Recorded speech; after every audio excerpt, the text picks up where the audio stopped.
As I'm about to bring in the head coach of the Detroit Lions, I want to send all of our best. I'm sure nobody's out there watching. Certainly, if they're fleeing flood water that's bringing up to 9 feet of water, as thousands of residents in central Michigan, Midland County, Michigan, 2 dam failures. My goodness, the governor of the great state of Michigan, Gretchen Whitmer, is saying that the flooding is projected to be historic, and we are just crestfallen, nervous, and hoping for only the best of what's going on in the state that I love so much, because it's the spot that that made me, in many ways, the person that I am today, having gone to school there. So I just wanted to say that and bring in the head coach of the Detroit Lions, Matt Patricia, here on the Rich Eisen Show. How are you, Coach? Rich, how you doing? I appreciate you saying that. You know, it's always good to hear your voice and great to be on with you. And certainly, you know, our thoughts and prayers are with Central Michigan right now and everybody that is dealing with the flooding situation up there. I mean, on top of everything else that's kind of going on in our state right now, you know, I know everybody is resilient and tough, but just staying strong, you know, just amazing, you know, situation that everybody's got to deal with. I know, man. I know. And at some point, you know, we're going to come out of this, or in the middle of all this, so many people are going to be looking to you and your team and saying, let's go. You know, they're going to say, let's go. And the question is, you know, at some point we'll have to figure out the go. Where are you right now in figuring out the go, Coach? Yeah, great question, and certainly, you know, we actually talk about that as a team quite a bit, and especially with the area, with everything that everyone's going through. You know, our guys have done a great job in this offseason of reaching out to the community and trying to help everybody that they can in time of need right now, and just really proud of our players for that. You know, and then on top of that, we're just in the process of our offseason program. We're in the middle of what we consider phase 2, and we're trying to keep things as normal as possible in unnormal times. And that's really kind of our term right now, is just staying normal. And we're in meetings with the players, you know, 4 days a week, getting ready to finish up our phase 2 at the end of the month, and then work into what we call phase 3. Phase 3 will be the biggest change for us. That's usually what's commonly referred to as OTAs, where we're actually out in practice and on the field. And that'll be a little bit different right now. But our players are doing a great job of staying engaged on the calls and making sure we're doing all the virtual teaching and learning at the highest level we can. So, you know, from that standpoint, we're pushing forward, and we're just going to be ready for whenever that is that we can go, we're going to go. Well, and in terms of that, you know, right now you're in a state where a shelter in place is in place for at least another couple of weeks, and then there are other teams that are back in facilities. Have you or anybody from your organization called up the league office and say that this is something that you hope can be rectified if it does go longer for teams like yourself, Coach? Yeah, I mean, I think for us, we're certainly trying to look at all options. You know, what's most important right now is that everybody just stays safe, especially in our area. You know, the 2 counties right now in Wayne County and Oakland County that have been hit really hard. That's the heart and center of where, you know, our facilities are and most of where our team lives. So from that standpoint, you know, I have 2 neighbors that are doctors, our team doctor. I talk to them all the time, and I can just tell by the looks on their faces of what they're going through, being on the front lines and having to deal with everything that they've had to deal with here over the last couple of months. And quite frankly, I think, you know, from my standpoint, I'm doing everything possible to get our team ready to go. But I also, you know, the health and safety of our team and everyone in the areas is the most important to me. And I want to make sure that we don't add to that stress by, you know, just trying to rush back in a situation that's not safe. What about you, man? I mean, how do you draw upon anything to try and coach through something for which there really is no playbook? Yeah, you know, great question. I just think, you know, I rely heavily on my staff. I have a great staff, and, you know, we just kind of talk about different ideas. I've really encouraged everybody to take this opportunity, you know, first and foremost, to enjoy their family and just be blessed for what we all have and, you know, the safety and the health that everyone has right now. I think that's the most important thing. And then on top of that, to really try to grow as a staff, grow as a coach, think outside the box, have conversation across the ball a little bit more, call up some of your colleagues, you know, see what they're doing, try to expand our knowledge to the best of our ability so that we can pass that on to you know, to our players and just become better coaches overall. Who have you called? Do you call anybody else? Do you call anybody from your past, or what do you got? Drop a name. I might have made a few phone calls. I think I know where you're reaching there, but you know, I would say no. Come on now. Come on now. Follow you. I got you. I mean, a Nantucket area code? I mean, is that what what do you think? I don't think that's the area code. I don't really think that's it. Okay. So, all right. You know what was kind of cool? You got me there. What was kind of cool was yes. getting ready for the draft. I thought what was pretty interesting for myself as we were talking to college coaches that were actually already in this process. Yes. They have already started spring football and were kind of had to move to the virtual learning. I thought that was really great conversation for me, was to be able to talk to those guys, not only about their players that were coming out, but what they were doing with their players and how much the virtual capabilities, they were able to use and then push. And really, I learned a lot, from that aspect of it, and maybe benefited from some of the trial and error that they had already gone through. So from that standpoint, that was really neat, really getting ready for the draft. But at the same time, we were getting ready for our own virtual meetings that we had to have with our players. Okay. And you certainly contacted Ryan Day, judging by your draft. That's for sure. You had some conversations with him, huh?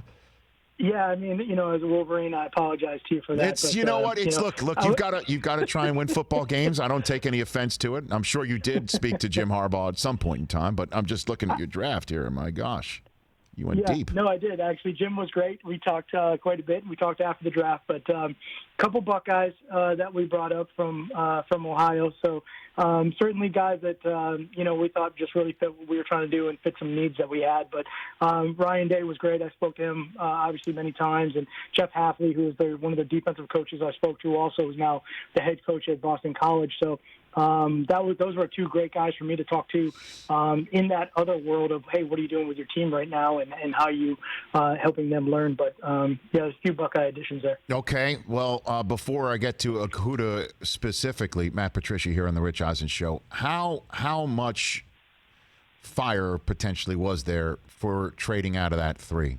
Trading third overall. That was a spot where everyone was looking at somebody was wanting to get nervous at the quarterback that they wanted, and clearly you're not in that business, third overall. How much possibility was there for you to trade out of that spot? Yeah, honestly, there was zero. There was zero opportunity to move. And I think that if you take a look at, us at the third pick, and then the Giants with Joe Judge, and certainly Brian Flores at Miami, three people that are very familiar with each other. I'll just kind of put it that way. Yeah, so I think that everyone kind of postured and played their cards very well. And in the end, everyone just sat where they were. And I think everyone did a good job of understanding, after those first two picks were gone, what everybody was kind of interested in. And from that standpoint, no different than the Chargers, kind of right behind that. So there was really there was no opportunity. And for us, we were fully prepared and ready to, make sure that we got the best guy that we wanted, and that certainly was Jeff Okudah. So why is that? Why was he the best guy in your estimation, third overall? For us, at the position that we were looking to try to help our team out with, the corner position was one, and certainly from a skill set standpoint, we've been watching him for a while, and in the conversations with Ryan Day and with, Jeff Hafley, who coached their defense last year. I knew that the fundamentals and the techniques that he was being taught was going to be very similar and almost identical to some of the stuff that we do. The other great thing, sometimes it's hard to really see corners in college play press technique. A lot of corners play off. They play a little bit of a quarter system, and he's a guy that you could see on tape really get up on the receivers and use some press technique and play some man-to-man. So all of that on tape was great. And then to be really, honest with you, was when we got a chance to meet the young man and spend time with him and find out his character, his background, and just what a wonderful person he is. Really great on the field, but even better off the field. And for us, it's just about having the right guys and having the right people. And he's one of those guys, he just wants to win. He cares about being competitive and, really just good characteristics behind that. So for us, it was easy. And then 35th overall, second round, you got a guy that many people in the evaluation community thought was the best running back that was available in this year's draft, in DeAndre Swift. Why did you go in that direction, Coach? Yeah, for us, I always think the draft right now and how it's set up between Thursday night and Friday night, and really Friday into Saturday, it's very interesting. There's a lot of strategy, a lot of, analysis that goes involved with, okay, what do we think is going to happen here, at the top of the round, and who's going to be left as we go through into the third round. And I think for us, with him still being on the board and Swift available, it was really kind of a situation where we're like, hey, that's, I can't believe he's still there. And if he's still there, we're going to take him, and it's going to be a really good day. So from that aspect of it, it was great for us. You know, I know our quarterback was happy to get another Bulldog in the building. I'm sure. And you know, from that standpoint, you know, Kirby's a great coach, and I know him really well down there, and just, you know, couldn't speak the world enough of him. So everything checked the boxes for us, a guy that we think was dynamic enough in the run game, explosive, big playmaker, but also could catch the ball, get out of the backfield, open up the formation, and just put a lot of pressure, you know, on the defense as possible, and just make those plays that we need to be made. Should we be so fortunate to get a training camp, Coach? Will there be a competition at that spot for the starter at running back? You know, I think there's competition at every spot. That's kind of how I like to term it when we get to training camp. You know, I'm probably pretty sure I'm good with the quarterback spot. But beyond that, you know, we're going to go out and we're going to compete. But I think of the running backs in general, you know, I've talked about this all the time. You know, for me, we're going to try to play whoever's going to help us in that particular play, that particular game, whatever it might be. And, you know, if you're out there for the very first play, you know, or you get out there on the second play, I don't really understand what the difference is between a starter in that case. You know, we got Kerryon Johnson, Ty Johnson, who we picked up, Bo Scarborough, who helped us last year, Wes Hills, who we added last year, Huntley. I mean, you know, we'll get those guys out there and we'll see what happens. But certainly we're excited about, you know, being able to acquire Swift and get him on our team and seeing what he can do. You know, sometimes you put 2 or 3 running backs out there. Let's see what happens. We've got the HC of the Detroit Lions, Matt Patricia, for a few more minutes here on the Rich Eisen Show. You've made reference to your quarterback, Matthew Stafford, a couple times in this interview so far. The real estate market is in the news in the state of Michigan because of the sale of the Stafford Mats, and people are reading into all that. Do you read into the real estate market, Coach? Yeah, I definitely do not read into the real estate market unless it's you know, my house. Okay. So other than that, I'm good. I know there's a lot of things that were out there, and you know, quite frankly, they were, I think the word I used was laughable, that everybody was asking me about. But, you know, from my standpoint, Matthew Stafford and I, you know, I just couldn't be more happy, more blessed to be in a situation where he's our quarterback. Since day one I walked in the building, just so impressed with him, you know, as a player, as a person, his intelligence of the game, the way he studies, and just, you know, his knowledge overall. I just enjoy those conversations so much. So, you know, all of that is really great. And, you know, he and I are just really, like you said, hoping that football gets going here sooner than later and we can all just get out on the field and be normal and do what we do. But until then, we're just trying to make the best of it. I know it's dangerous isn't the word, but I guess dicey for to ask a coach in the NFL a question about the media. But why do you think this is constantly a conversation about Stafford and the Lions, and maybe he's been offered or people are knocking on your door for him? Why do you think that's a constant drumbeat last couple of years? Yeah, that's a really good question, and I would say I have no idea. I mean, honestly, it's a lot of times I think people just try to speculate, or they, you know, throw darts at the board, see what sticks, and then people run with it. So that's why, from that standpoint, for us, you know, we just kind of I don't want to say pay no mind, but we just don't really pay attention to that. You know, it's just all about doing what we do and staying focused and moving forward. So, you know, certainly from that avenue, I really don't know. Well, I mean, you could have given me an honest Cincinnati answer, and I appreciate you didn't. I appreciate that you actually expounded on that, Matt. I really appreciate that. You know, speaking of that, were you surprised that Brady left your old spot? Were you surprised that he's going to be wearing Tampa Bay pewter? You know, that's a great question. You know, haven't been there in a couple of years, so Yep. I don't know if I can really speak on any of that other than the fact that, you know, I know Tom is super competitive, and he's a great person. He's a great guy, and I know Tampa Bay is going to be real excited to have him, and he's going to go down there and do everything he can to try to win. Certainly spent a lot of great years with Tom Brady, and someone that I just, you know, I love so much and consider a really close friend, and just know that, you know, he's going to go compete, and he loves to play this game, and, you know, wish him all the best, you know, except when we play him, obviously. Obviously. Do you play him this year? I'm trying to see. I don't think you do, though. Do you? Is he on your schedule? We do. You got to know this as a Michigan guy. You know what? I'm kind of embarrassed. I'm looking right now. You do play him. play? Are you aware that when you do see him on week 16, it was in your house that Tom got his first ever reps as a professional quarterback on a Thanksgiving? Are you aware of that fact?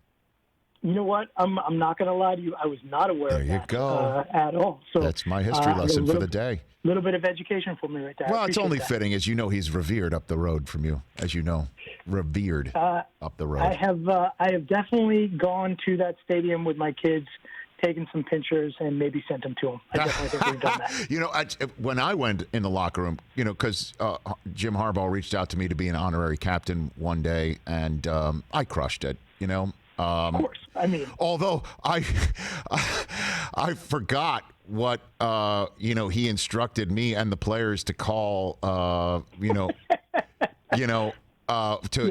ask for should we Michigan, we for the day win the toss. Forgot what we were supposed to do if we lost the toss. And the players at the time that were out there, Jake Butt was on the team at the time. They looked at me, and I'm like, I'm honorary. Like, I don't remember this thing. Yeah. And I remember. I'm really not playing in this game. Okay. This is really your call. I know. So this is funny. This is funny. So we go back to the sideline, and Harbaugh's already got his hands on his knees. He's focused, right? The ball's about to be kicked off. And this is after I got introduced and fans cheered, and I doffed my cap like I was Lou Gehrig, you know, like I didn't know what the hell to do. So I go back, and he stares at me, and I think to myself, did I just screw up the toss? And he looks at me, and he just suddenly breaks into a smile and goes, hey, nice ovation. And I'm like, I think I got it right. Dodged one there. But the reason why I tell that story is I go in the locker room that day, there's one picture of Bo on the wall and two of Tom Brady. So that's all you need to know. Yeah, I could see that. I think we got to get you out here. See if we can get that right. Maybe you can come out to a Lions game and, look, it is one of the most stressful things as a head coach. You're trying to explain to the players, and you're just like, okay, am I screwing this up? Are you going to screw this up? Like, the verbiage is a little bit messed up here. So I do a lot of hand signals. I make sure we point. Right. Just trying to be clear. I try to use landmarks in the stadium. So, there's nothing worse, especially – what's so funny is that indoor obviously is completely different than when you're playing outdoor stadiums, especially late in the year. And, does it really matter one way or another? I don't know. I mean, you could have like a Parcells knowledge of your stadium, know that if a garage door is open, there's a draft or something like that. There's been a few fans that happen to come on once in a while. I'm not saying that doesn't happen every now and then, but if you got a South Side stadium where you can open up a door and create a little bit of a win, there's that. Sometimes those buttons they just get pushed. Interesting. I'll just make a note. I'll make a mental note of that. Hey, before I let you go, we mentioned here on our show yesterday that for some reason, don't worry about how it came up, but it did. I've never seen the movie Roadhouse from beginning to end, and so many of them, or the movie Point Break at all. And my colleagues here are very upset with me for that. Is there a film that you've never seen that you'd be embarrassed to admit that you've never seen? I know you're a football coach and you're in the tank many times watching game film and not actually cinema. But is there a movie you've never seen that would be somewhat embarrassing for you, Matt Patricia, to admit that you've never seen? That is an outstanding question. Thank you, sir. Thank you. I'll say this. I have purposely not caught up yet on the Star Wars movies because I just know that when I watch them, I cannot be interrupted, and I just got to sit down and I want to grind through all of them. Is that right? I have, as a huge Star Wars fan, as a kid and growing up, yes. That is embarrassing to me that I have yet to see those. But the new ones. The new ones. I got to watch them all at once. But the new ones, I haven't done it yet. But the old Mark Hamill, Harrison Ford, you're locked in on that. But the new ones you have not. 1977, sitting in the cinema, front row, giant screen, like eating popcorn, probably too much. Yeah, that was me all the way. Okay. All right, Matt. Thanks for the call, brother. Great chatting with you as always. Really appreciate the time. Always. And, always great to talk to you. Appreciate everything that you do all the time. And, thank you. Hope everyone just stays safe and stays healthy. And I always appreciate your support of my run for St. Jude. You do every year. You're a generous man, Coach. Appreciate that. Thank you. Thanks so much. Right back at you. That's Detroit Lions head coach Matt Patricia. Hey, you watched all the way to the end. Thanks for that. Watch more right here.